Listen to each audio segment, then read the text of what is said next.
ইলেকশ্যনতে চাওক 12-13 হাজাৰ মানুহ শিলচৰৰ পৰা গৈছে, বৰাক ভেলীৰ পৰা গৈছে, কৰিমগঞ্জৰ পৰা গৈছে, মণিপুৰৰ পৰা গৈছে, বৰপেটাৰ পৰা গৈছে, ধুবুৰীৰ পৰা গৈছে। তাত এইবাৰ ইলেক্টৰেল লিষ্টত 20,000 মানুহ হ'লে।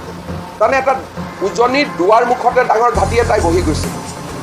কালি উৰিয়াম ঘাটৰ পৰা মানুহে কি পিটিশ্যন কৰিছে যে আমাক যদিও এভিকশ্যন কৰিলে ভোটটো কিন্তু আমাক উৰিয়াম ঘাটতে দিব, অনুমতি দিব লাগে। যদিও মই এতিয়া ঢিঙত থাকোঁ, তেওঁলোকে কালি মই গম পাওঁ ইমান এখন ভয়াৱহ এপ্লিকেশ্যন দিছে যে এতিয়া মই ঢিঙলৈকে আহিলোঁ, মই মৰিগাঁৱলৈকে আহিলোঁ, কিন্তু মোৰ ভোটৰ চেণ্টাৰটো উৰিয়াম ঘাটত থাকিব লাগে।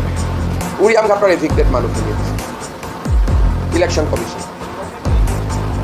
ইণ্টেনশ্যনটো আপাৰ আছাম, যে গোটেই ইণ্টেনশ্যনটো হ'ল যে আপাৰ আছামত ইনফ্লিক্ট কৰিব লাগে।